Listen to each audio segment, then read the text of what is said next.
경제 수준이 조금씩 점점 나아지면서 우리나라도 요즘에 몇 년 전부터 등산의 열풍이 대단합니다. 교회도 시온산악회가 있어서 한 달에 한 번씩 산행을 하게 되는데요.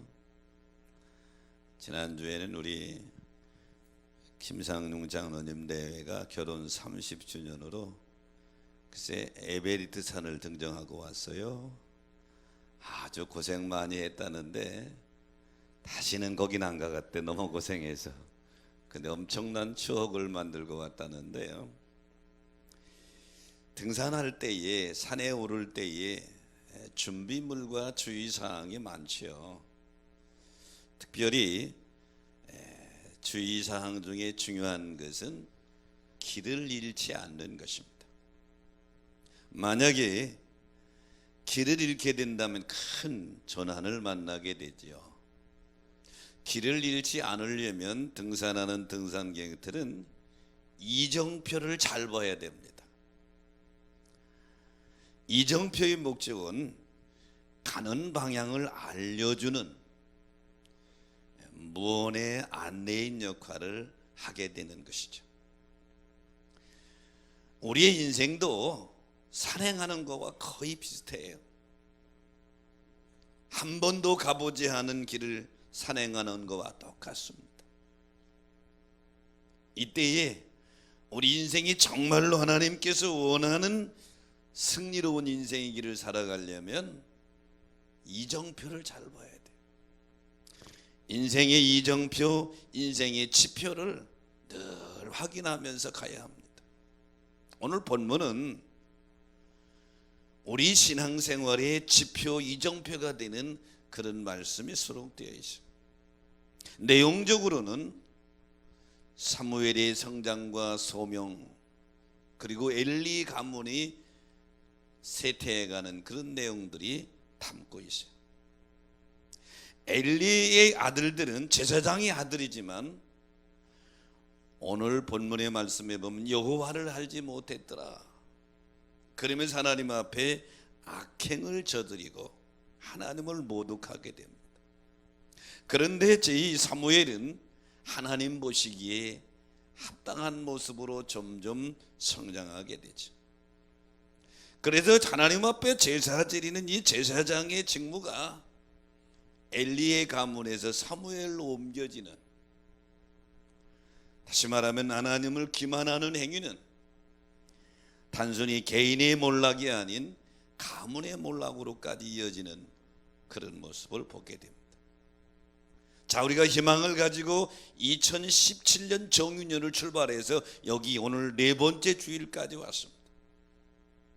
작심삼일이라고 이쯤 되면 마음에 결심했던 것들이 흔들릴 때가 됐는데, 저는 오늘 본문의 말씀을 가지고 새해에 우리 성도들이 신앙생활 승리하기 위해서, 축복된 삶을 살아가기 위해서 꼭 지켜야 될 신앙의 지표, 그래서 새해에 지켜야 될 신앙의 지표, 이런 제목으로 같이 은혜를 나누고자 합니다. 새해에 지켜야 될 신앙의 지표의 첫 번째는 예배를 멸시하지 마라. 오늘 본문 17절에 보니까 이 소년들의 죄가 여호와 앞에 심히 크면 그들이 여호와의 제사를 멸시했다. 즉 엘리의 제사장의 두 아들이 구약시대니까 하나님 앞에 제사할 때 짐승을 잡아서 혹은 태워서 혹은 삶아서 드리는데,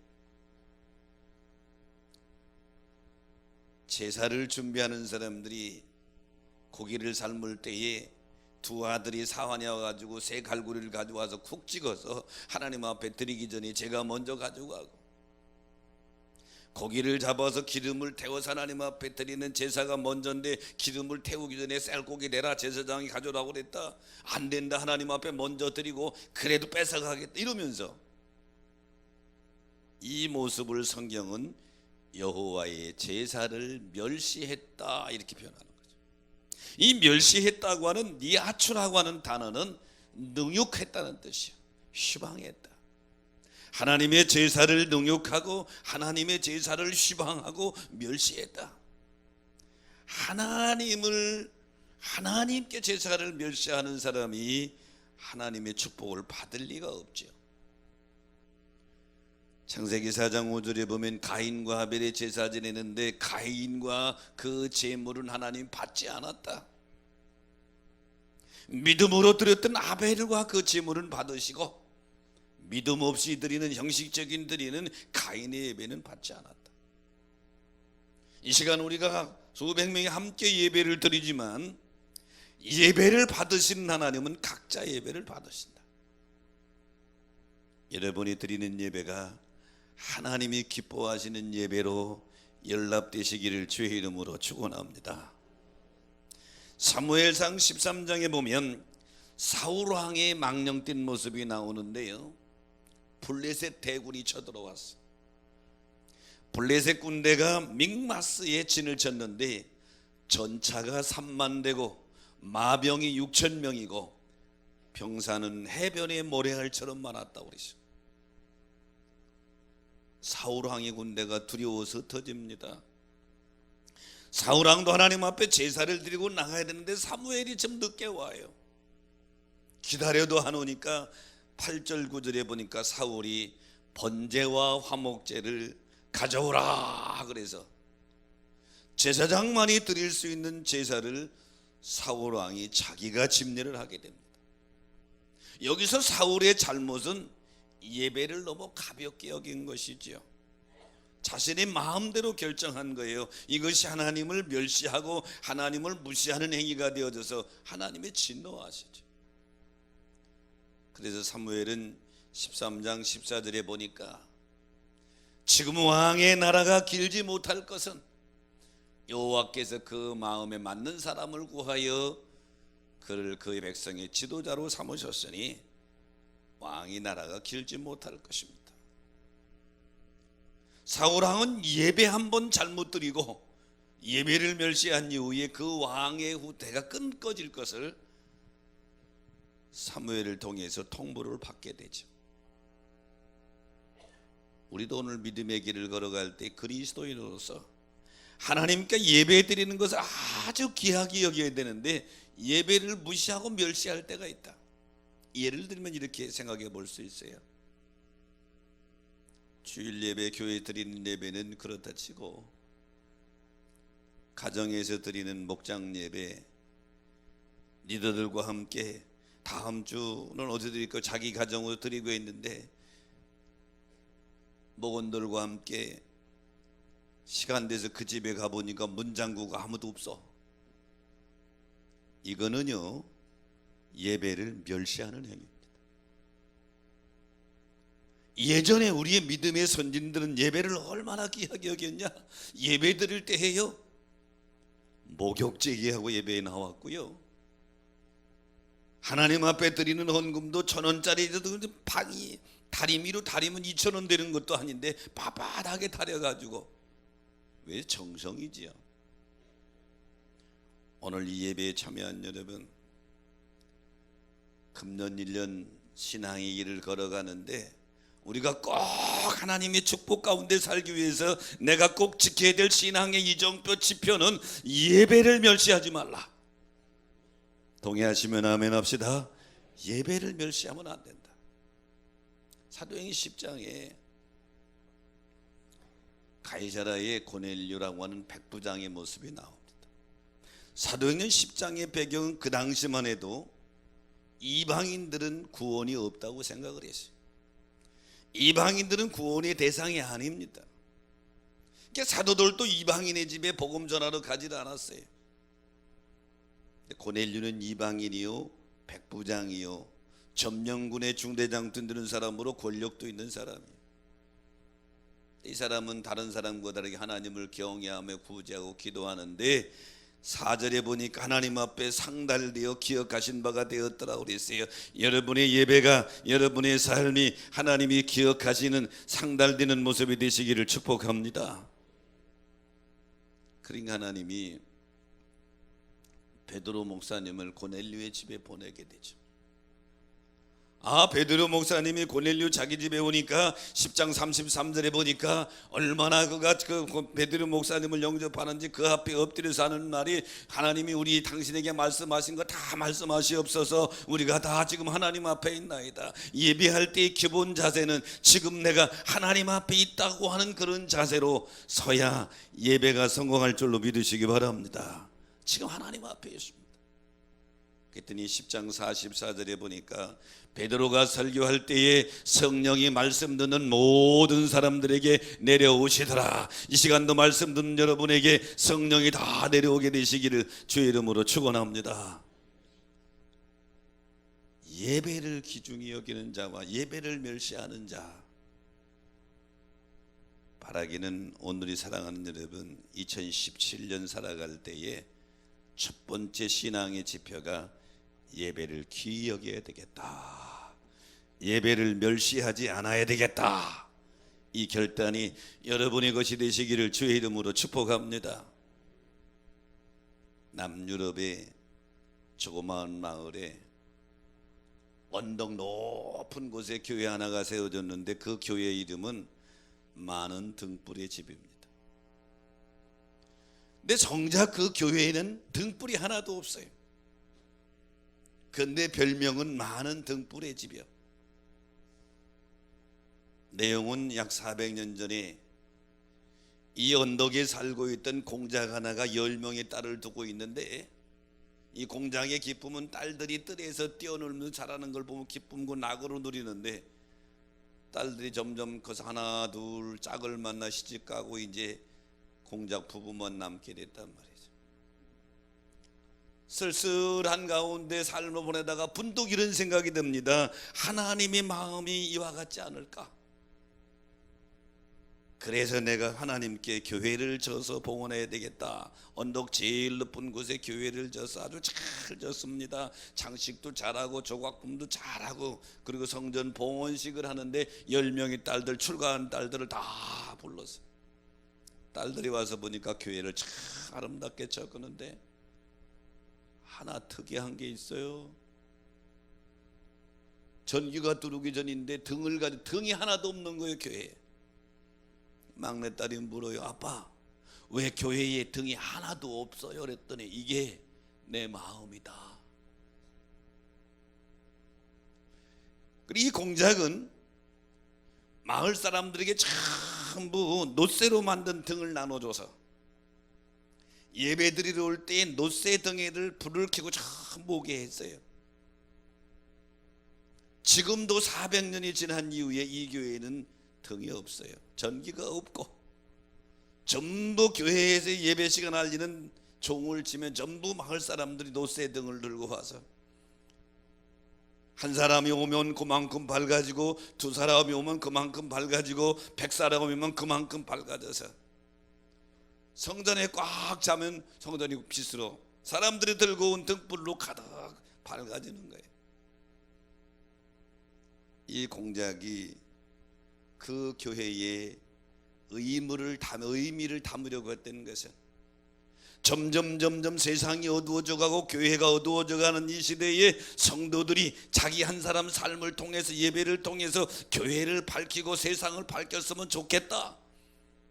그래서 교회에 등불을 없애고 등을 들고 와서 예배, 지금도 이 교회는 교회 등불을 들고 와서 예배를 드리는, 그래서 많은 등불의 집이라고 하는 이름이 붙여져 있는 것이죠.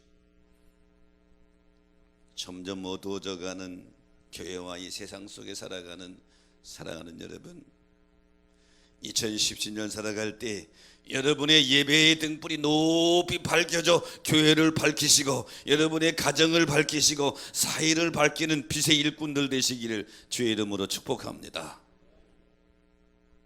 새해 지켜야 될 신앙의 지표 중에 두 번째는 에봇을 입고 여호와를 섬겨야 합니다. 오늘 보면 18절에 보니까 사무엘이 어렸을 때에 세마포 에봇을 입고 여호와 앞에 섬겼더라. 에봇은 그 당시 제사장들이 입는 옷입니다. 겉옷이지요. 가운과 같은 것입니다.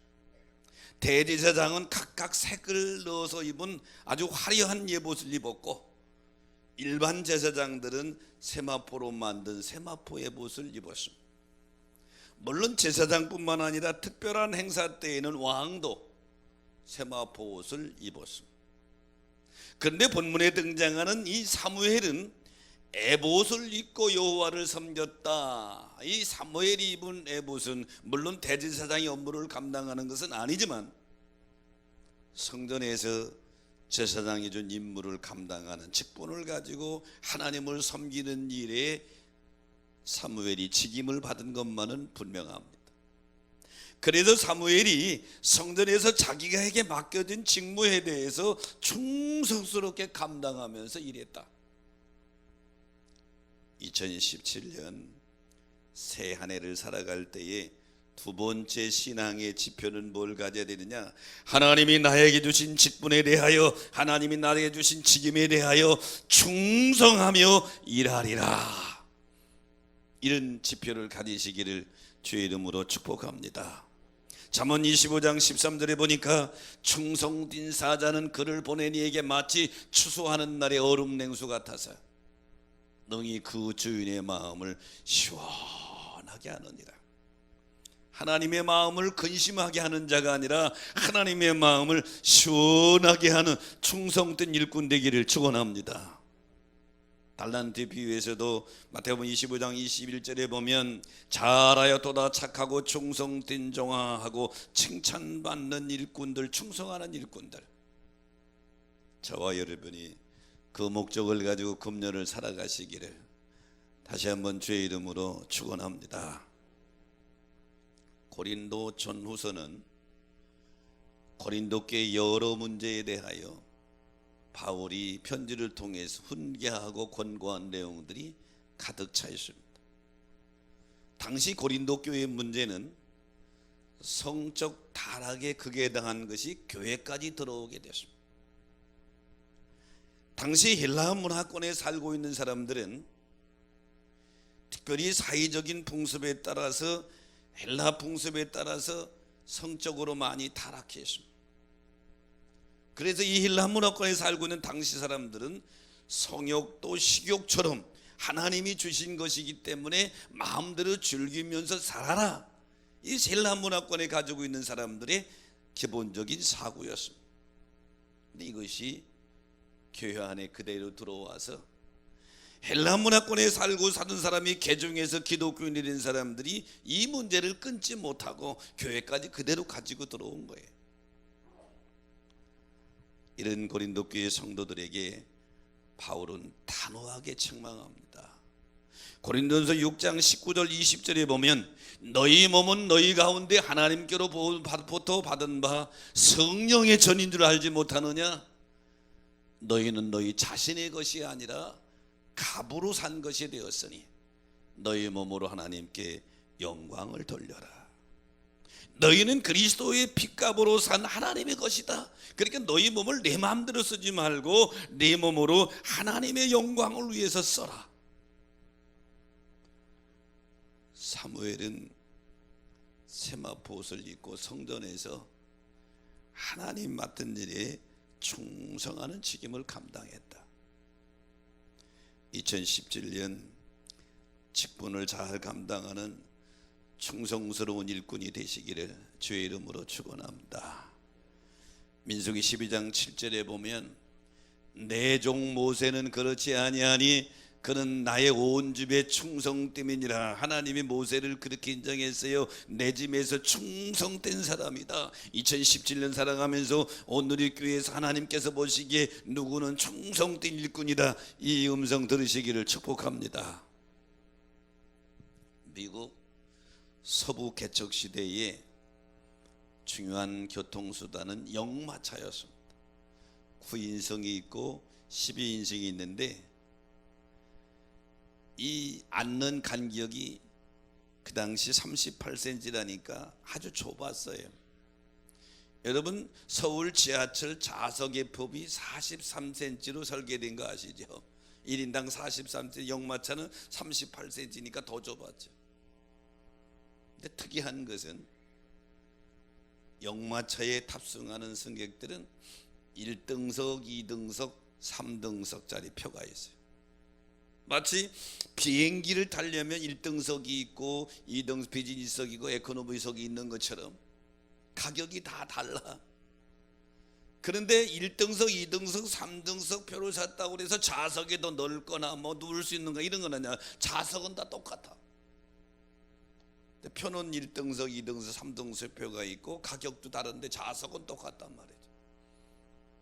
그럼 이 차이는 어디서 나타나느냐? 당신은 길이 좋을 때가 아니기 때문에 울퉁불퉁 가다가 마차가 고장이 많이 난단 말이에요. 마차가 딱 고장이 나면 1등석 표를 산 사람은 그냥 마차에 앉아 있으면 돼. 2등석 표를 산 사람은 밖에 나와서 구경해야 돼. 3등석 표를 산 사람은 마부와 함께 마차를 고치고 미는 역할을 해야 돼. 여기에서 1등석, 2등석, 3등석의 표의 차이가 나는 거예요. 그런데 마차를 모는 마부는 출발하기 전에 1등석 표를 산 사람은 관심이 없어. 2등석 표를 산 사람도 관심이 없고 3등석 표를 산 사람이 누구요? 그 사람들만 주의 깊게 봐. 왜? 가다가 문제가 생기면 자기와 함께 일할 사람이 3등석 표를 산 사람이거든. 그래 오늘날 교회 안에도 세 종류의 성도들이 있어요. 즉 가만히 앉아서 대접만 받으려고 하는 사람은 1등석 표를 산 사람이야. 두 번째는 구경만 하는 사람은 2등석 표를 산 사람과 똑같아. 세 번째는 발을 걸어붙이고 일하는 일꾼 이 사람이 3등석 표를 산 사람과 똑같아. 마차의 주인은 요금을 많이 낸 사람을 보지 않고 같이 일하는 일꾼 3등석 표를 산 사람을 보는 것처럼 오늘 우리 주님은 구경꾼에게 관심 있는 것이 아니라 일하는 일꾼들을 바라보시군다고 하는 사실을 기억하시기를 축복합니다. 그러므로 구원받은 성도들은 하나님의 일을 하는 것이 하나님께 원하는 거예요. 혹시 여러분들 이런 생각이 있는지 몰라요. 믿음 생활에 나만 신앙 생활하면 되지, 나 간섭하지 말라고. 지혜로운 것 같아요, 똑똑한 것 같아요.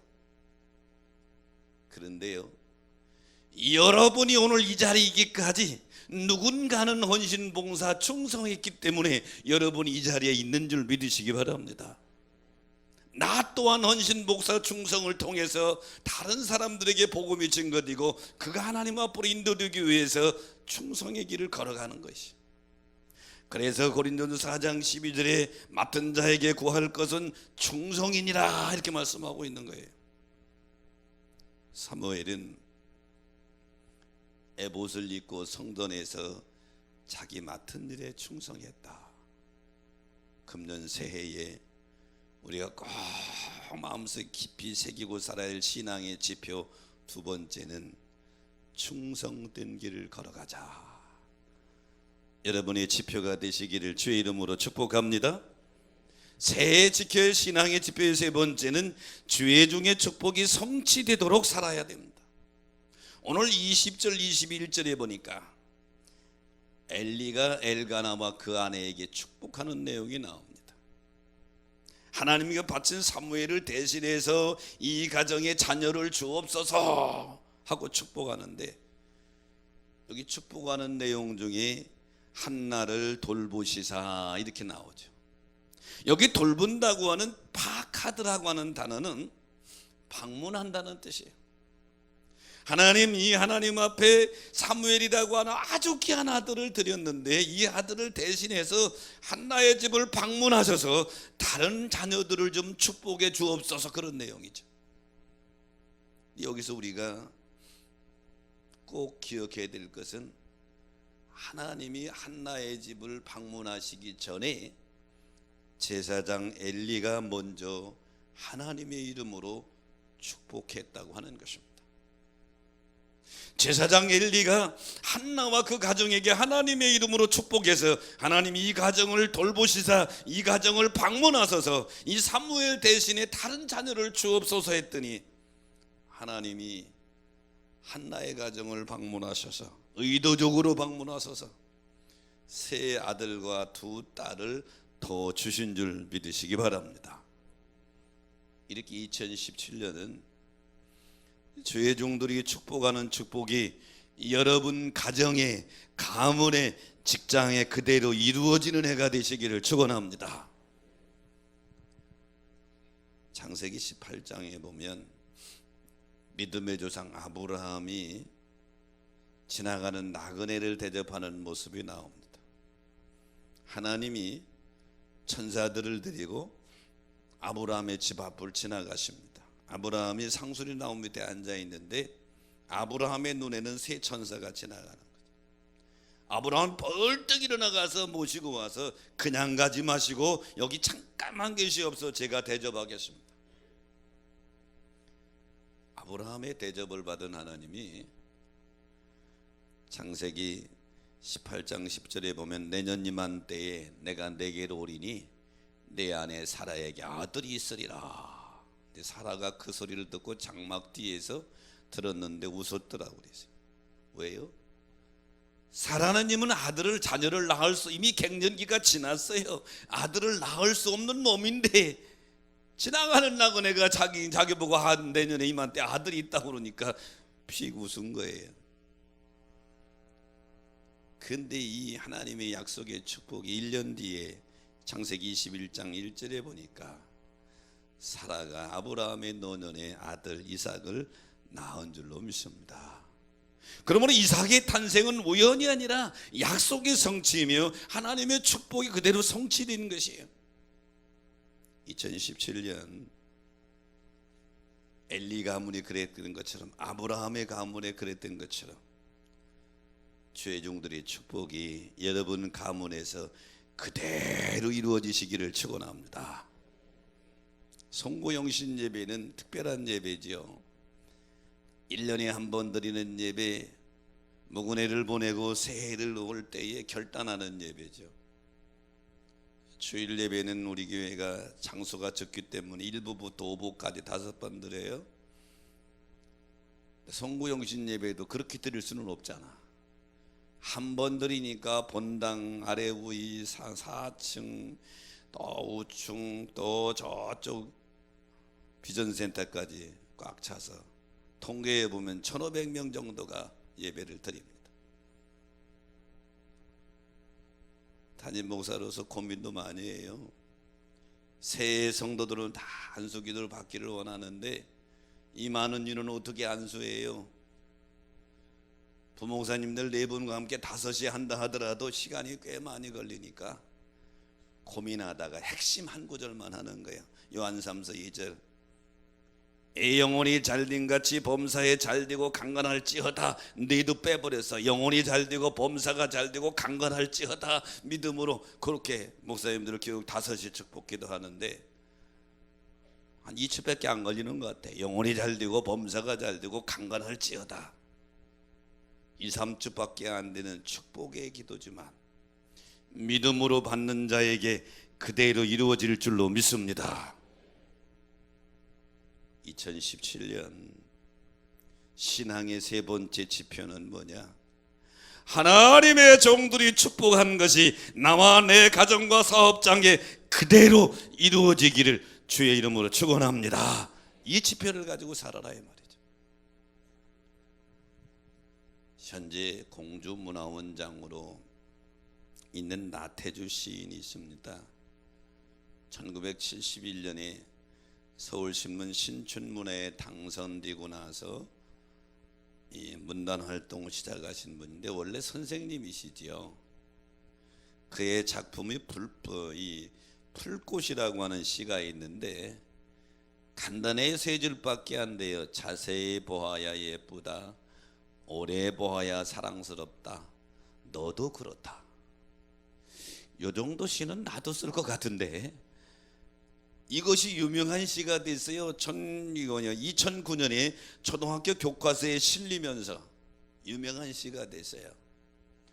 그런데 이 나태주 시인이 이 시를 쓰게 된 것은 장기 초등학교 교장으로 있을 때 학생들이 특히 적성 활동으로 그림을, 사물을 보고 그림을 그리는 활동을 하는데 학생들이 보고 어려워하니까 이 나태주 교장 선생님이 학생들을 지도하면서 얘들아, 자세히 보야 예쁘고 오래 보면 사랑스러운데 너희도 그래. 그냥 무심코 던진 말인데 가만히 생각해 보니까 이게 이 명언이거든. 그래서 그것을 정리해서 발표한 것이 풀꽃이라고 하는 시예요. 이 시에서 가까이 그리고 깊이 봐야 볼 수 있는 풍경이 있다는 얘기죠. 그런데 이것은 믿음의 여정에도 그대로 적용되는 것입니다. 우리가 믿음의 길을 걸어갈 때에 스쳐 지나가는 인연이 있고 깊이 있는 인연이 있어요. 스쳐 지나가는 인연은 인격적인 만남이 없어요. 깊이 있는 만남이, 인격적인 만남이 있는 거예요. 이 성경에 등장하는 믿음의 주인공들은 스쳐 지나가는 인연으로 만난 사람들이 아니에요. 하나님과 깊이 삶을 통해서, 경험을 통해서 만난 사람들이 언약의 주인공들이 된 줄 믿으시기 바랍니다. 오늘 본문에 엘리의 두 아들이 제사장의 아들이기 때문에 하나님을 왜 모르겠어요? 여호와를 왜 몰라요? 근데 하나님과 인격적으로 만나지 않고 수박 고탄식기로 스쳐 지나가니 성경은 그들이 여호와를 알지 못했다고 정의합니다. 제사장의 아들이지만 그들이 여호와를 알지 못했다, 이렇게 단언적으로 증언한단 말이에요. 이것은 그들이 언약의 주인공이 아니라 언약의 구경꾼이 되어버린 것인 거죠. 여러분이 믿음의 주인공이 되시기를 축원합니다. 믿음의 구경꾼이 되면 안 된단 말이에요.